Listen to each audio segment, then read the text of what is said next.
So one of the things I have always said about the Fold series of devices is that they are very good for productivity and entertainment due to the fact that you have both the cover screen and inner display.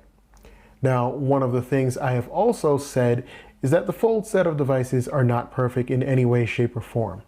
Of course, the same thing can be said about any and every device, and all electronics have their issues, but one issue in particular that plagues the Fold devices, and it's more specifically in my case the Fold 3 and now the Fold 4, is the fact that the inner screen protector, the one that comes pre-installed on the inner display, can start to rise up after a while. This is something I did experience with the Fold 3, but as you can see here, I have pretty much now experienced it with the Fold 4. I thought it actually couldn't happen with the Fold 4 because it hasn't until like last week. And it's actually much worse than it was when I did experience it on my Fold 3. Now, this isn't the only issue I have experienced with my Fold 3 recently. You may not be able to see this on camera, but my Fold 4 will no longer lay completely flat, and this seems like it's as if it's due to a defect with the hinge mechanism here. I started to notice that this was a thing, but didn't really think it would play a big part in anything else having to do with the phone. But when I did go to an authorized repair center today and spoke with a tech who is way more knowledgeable, 10 times more knowledgeable than I am with repairs for this device, he mentioned that this was the reason as to why this screen protector would come up, or rather why it wouldn't behoove me to just get a simple screen protector replacement. Now, as I've said, I've experienced this before, but definitely not to the level of what's happening with my Fold 4. And originally I was going to make a video about getting this fixed, or how to get this fixed. However, I think it's going to be better for me to actually do a video about how to deal with at least the screen protector rising. Of course, I'd definitely like to get something done about the hinge, but calling Samsung even while the device has been under warranty, which it definitely is until 2025, has proven itself to be 10 times more of a hassle, since they would like for me to send my phone in for 5 to 7 days, or I believe about 5 to 7 weeks. And as it stands right now, that's just not something I can literally afford to do.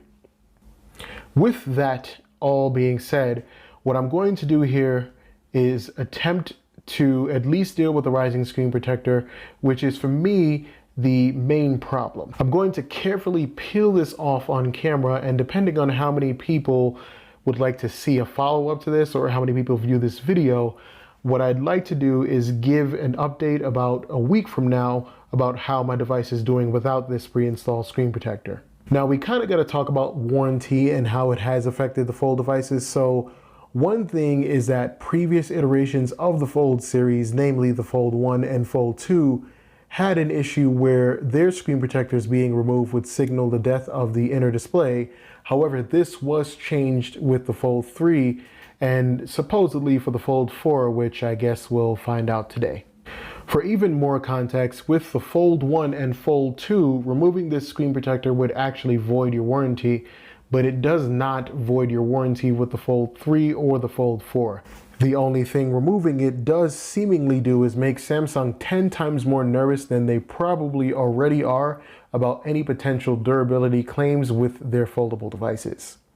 Now, the tech I spoke to at the service center also mentioned the fact that Samsung will most likely try to make you think that removing it does void your warranty, but that is not the case. So always fight that claim from them if you do have that issue.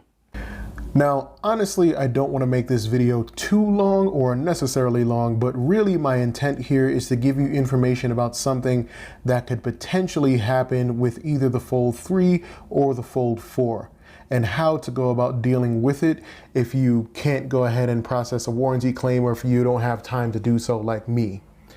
I've always heard that you did not need this screen protector at all, but I've also mentioned in previous videos that it does make it easier to use the S Pen on the inner display here, since there's much less friction from the screen protector versus the actual screen. Of course, if you don't use an S Pen and are not intending to use one ever with your Fold device, then this is something that just won't matter to you.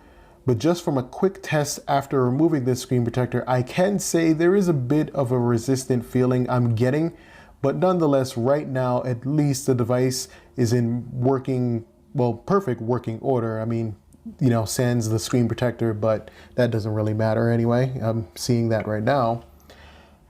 I do want to say that this video isn't meant to bash the Fold or any other devices out there, but really is more to talk about the experience of dealing with this issue if it ever arises, since not everybody out there is tech savvy, and this could be something that would freak someone out if they weren't aware of their options.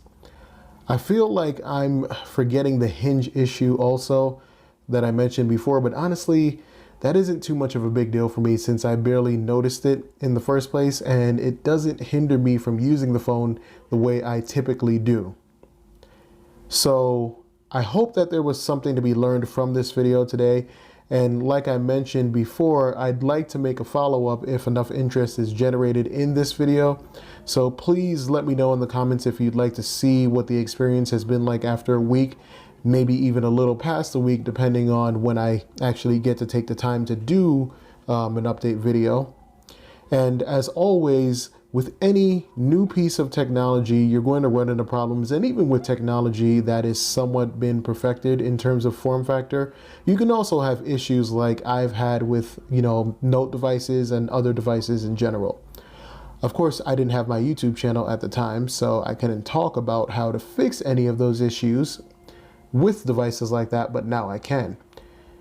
So if you have any questions or comments or anything like that, please leave them below and I will do my best to answer them as always. But with that being said, wherever you are in the world, have a great morning, a great afternoon, a great evening, or a great night, and I will see you in the next video. Thank you for watching.